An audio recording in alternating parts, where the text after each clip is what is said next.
The Clone Wars had reached their breaking point. Across the galaxy, reports of fallen Padawans filled the council chambers like echoes of failure. Masters spoke of discipline, generals spoke of loss. And so, in a motion led by Mace Windu and Yoda, the Jedi Council declared that no Padawan, no matter their skill, would fight in the war again. The decision hit the temple like a shockwave.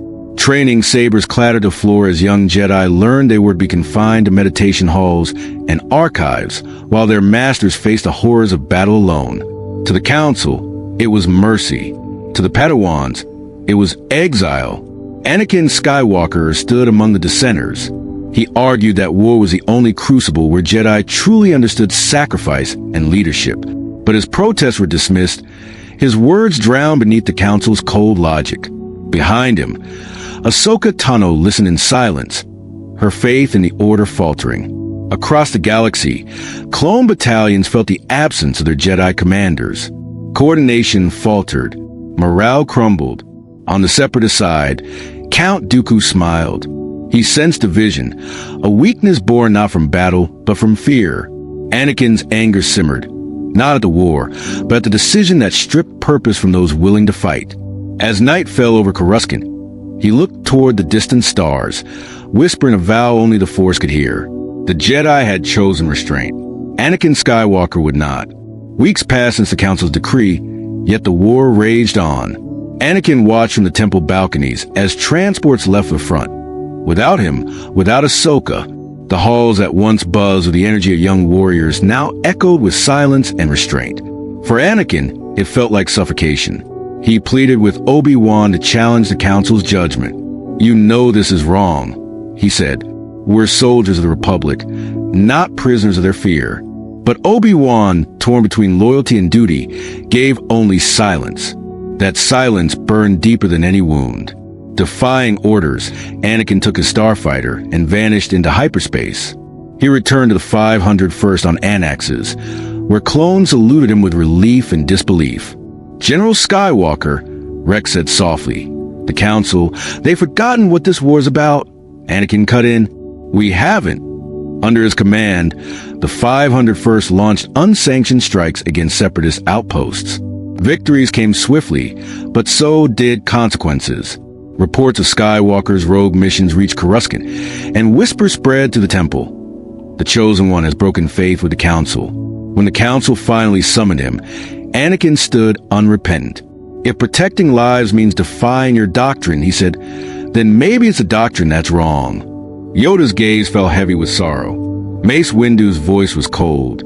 "You've crossed a line, Skywalker."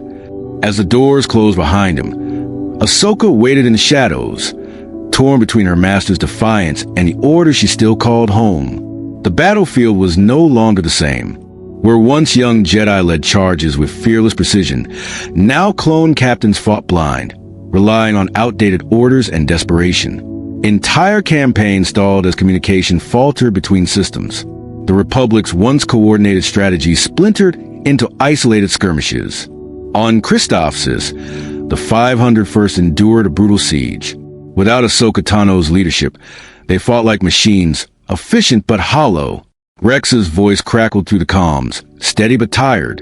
"Hold the line, men. General Skywalker's orders still stand." But those orders were weeks old, and the Separatists had already adapted. Across the Outer Rim, clone morale plummeted. Padawans had been more than commanders. They were hope. Their instinct, their bond with the Force, had saved lives countless times. Now, for every victory, 3 losses followed.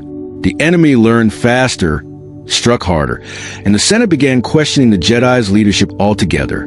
Meanwhile, Dooku's agents whispered through the HoloNet, spreading propaganda. "The Jedi have abandoned you." Fear became as deadly as blaster fire. Even seasoned clones like Cody and Rex began to wonder. Had their generals lost faith in them? In the war room of Sereno, Dooku stood before a map of flickering red lights, Republic strongholds collapsing one by one. The Jedi crippled themselves with compassion, he mused. Their restraint will be their undoing. As another Republic world fell into darkness, a single encrypted transmission reached Coruscant, an urgent distress call from the front.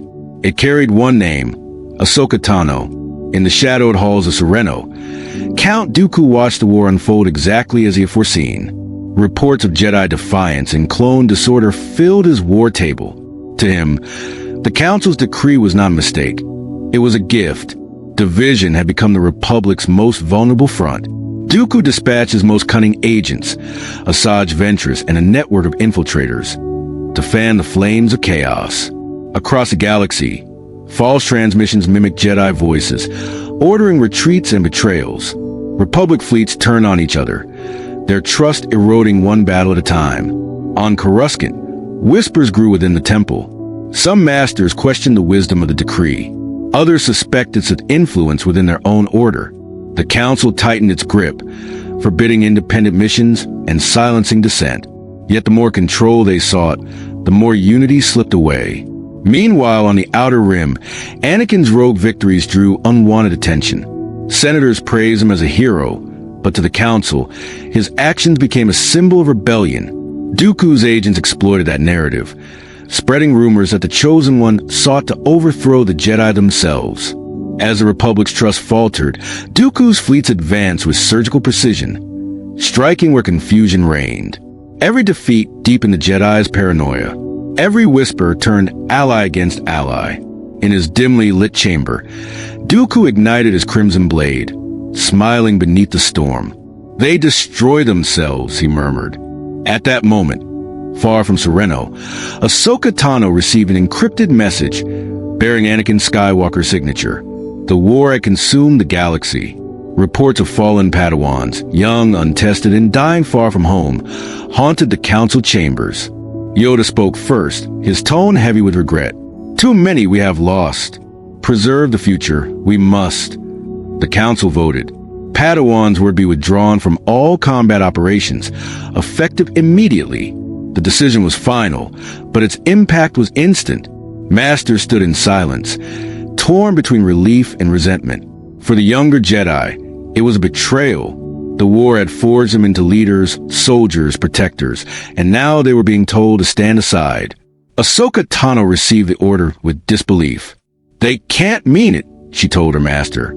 But Anakin's expression said everything. The Council's faith in their abilities had shattered.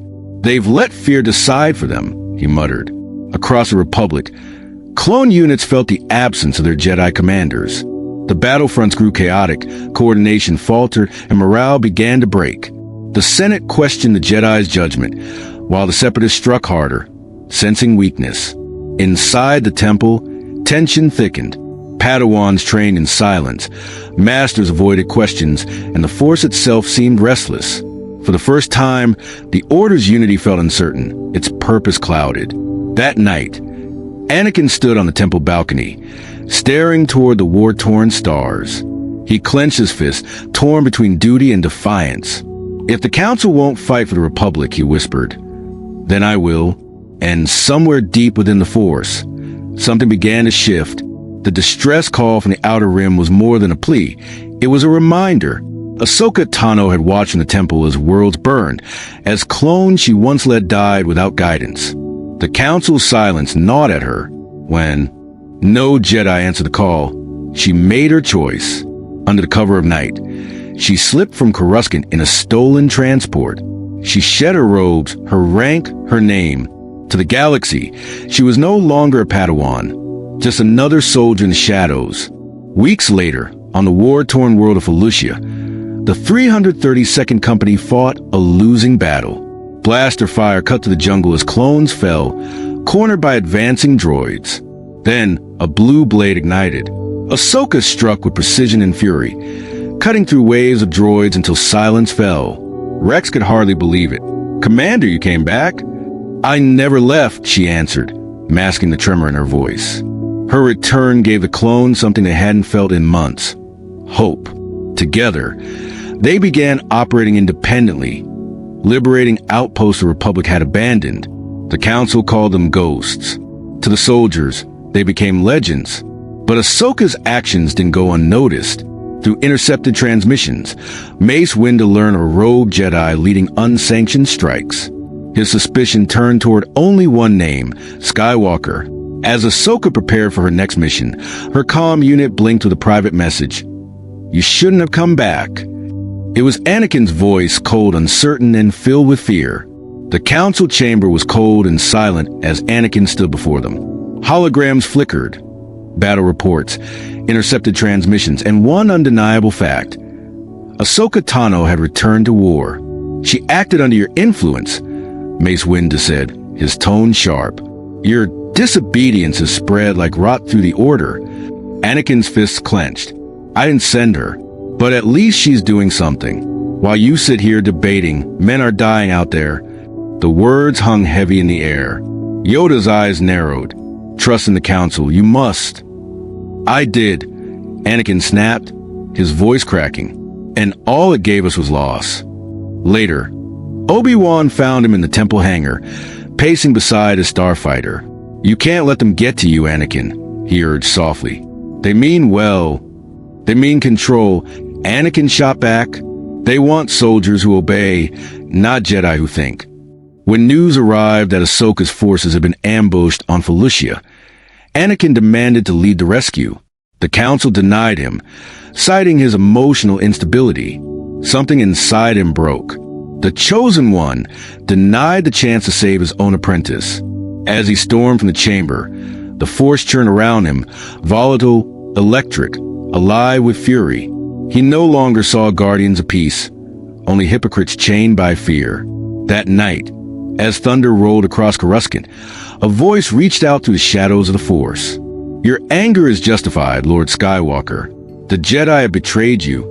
The Republic was losing the war and itself." What began as a conflict of ideals had devolved into desperation and doubt. The Jedi's absence on the front lines left clone battalions disorganized, their courage fading under endless sieges. Systems once loyal to Coruscant now declared neutrality, seeking safety over faith. On Felucia, Ahsoka's rogue company fought a hopeless defense. Supplies dwindled, communication with Coruscant severed.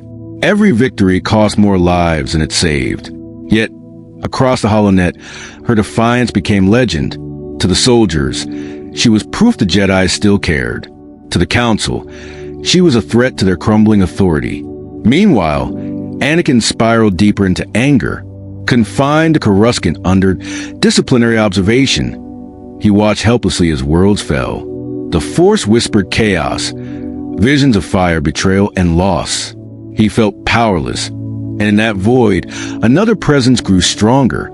In the Senate, Chancellor Palpatine's voice rose above the noise. "If the Jedi cannot protect the Republic," he declared, "then perhaps they no longer should lead it." His words found eager ears. Fear had made reason a luxury. Across the stars, Dooku's fleets advanced unhindered. Each defeat carved deeper wounds in the Republic's spirit. The Jedi's enemies no longer needed to destroy them, only to let them destroy themselves. As the Republic's light flickered, Anakin stood before Palpatine's private office. The Chancellor's door slid open, and that soft, familiar voice beckoned. "Come in, my boy. We have much to discuss." The Council's chambers were quiet. Too quiet for a galaxy at war. "Peace must guide us," Yoda said solemnly. "To fight endlessly, fall to darkness we will." The decree was final. All Jedi operations were to cease. No more battles. No more command. The Order will become observers, not warriors. Across the Senate, panic spread. Without the Jedi, the Republic's fleets crumbled. Dooku's armies advanced unchecked, taking system after system. To the people, the Jedi no longer looked like guardians. They looked like cowards. Palpatine capitalized on the chaos. In public, he praised the Jedi's pacifism. In private, he fed the Senate's anger. "If they refuse to defend us," he whispered, "then perhaps they serve only themselves." His words echoed louder than the Council's silence. Anakin could bear it no longer. Watching from the temple balcony, he saw Coruscant's skyline lit by the fires of protest. The Republic he swore protect was collapsing, and the Jedi were doing nothing. When he finally confronted the Council, his voice broke through the still air. "You speak of peace," he said bitterly, "but all I see is surrender." No one answered. Outside the temple, Palpatine's new decree was announced. the Senate would authorize an emergency reformation command, placing all military authority under the Chancellor himself. As the news echoed through Coruscant, Anakin turned away from the Council for the last time. The Jedi had chosen peace. Palpatine had chosen power. And the galaxy would never be the same again.